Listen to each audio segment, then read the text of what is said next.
Assalamualaikum warahmatullahi wabarakatuh. Saya Nurul Fajriani, mahasiswi STIAS Has Al-Jalani semester 5, ingin menyampaikan video tentang refleksi pembelajaran mata kuliah Manajemen KJKS, KSPPS, dan Retail. Koperasi Simpan Pinjam dan Pembiayaan Syariah atau biasa disebut KSPPS berasal dari Baitul Mal wa Tamwil atau BMT. BMT yaitu Lembaga Keuangan Mikro Syariah khas Indonesia. BMT menjalankan dua fungsi utama, yakni fungsi bisnis atau tamwil melalui kegiatan pembiayaan serta fungsi sosial melalui pengelolaan dan penyaluran dana ziswaf.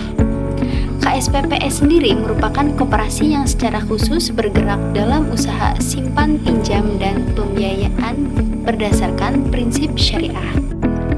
Tujuan KSPPS adalah meningkatkan kesejahteraan anggota dan masyarakat melalui pengembangan usaha mikro berbasis syariah tanpa unsur riba, perjudian, dan penipuan.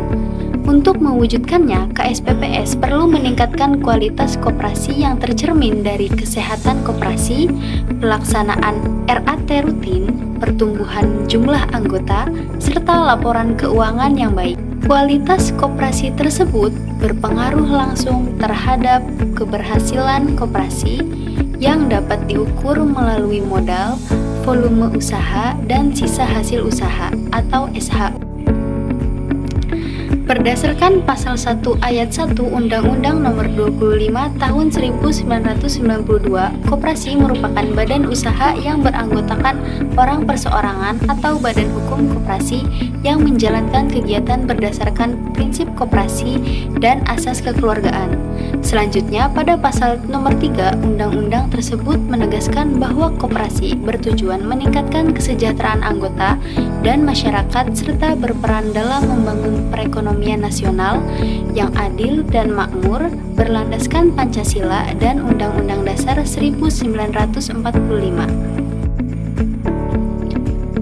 Untuk struktur organisasi KSPPS itu terdiri dari yang pertama itu rapat anggota.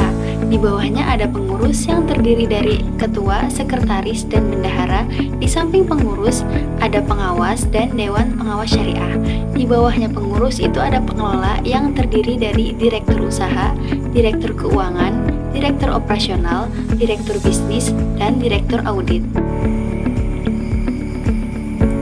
Simpanan wajib adalah simpanan yang harus dibayarkan secara rutin dan berkala oleh anggota koperasi, misalnya setiap bulan, sesuai ketentuan yang telah disepakati dalam anggaran dasar dan anggaran rumah tangga atau ADART.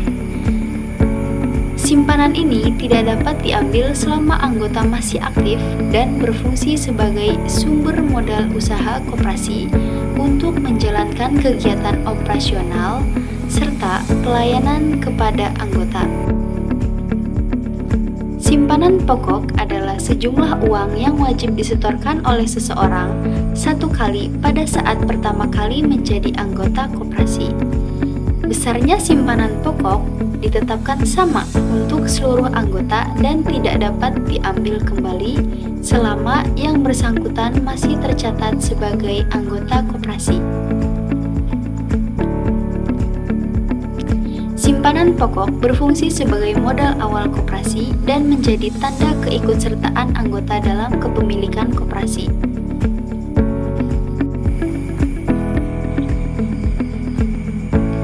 Simpanan sukarela adalah simpanan yang disetorkan oleh anggota atas kehendak sendiri tanpa adanya paksaan, baik dari segi jumlah maupun waktu penyetorannya. Simpanan ini bersifat fleksibel dan pada umumnya dapat ditarik kembali sesuai dengan peraturan koperasi. Simpanan sukarela sering digunakan sebagai sarana menabung bagi anggota dan membantu menambah likuiditas koperasi.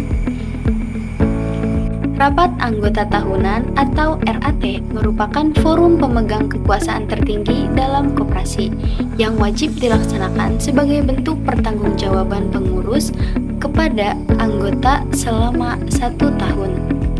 sebagaimana diatur dalam Pasal 35 Undang-Undang Nomor 25 Tahun 1992. Melalui RAT, anggota dapat menyampaikan pendapat, memberikan masukan, menyetujui atau menolak usulan, serta ikut menentukan kebijakan koperasi. Selanjutnya, pembagian sisa hasil usaha atau SHU. Di KSPPS BMT merupakan proses pembagian keuntungan bersih lembaga setelah penutupan 1 tahun buku yang diperoleh dari selisih antara total pendapatan dan biaya operasional sesuai prinsip koperasi syariah.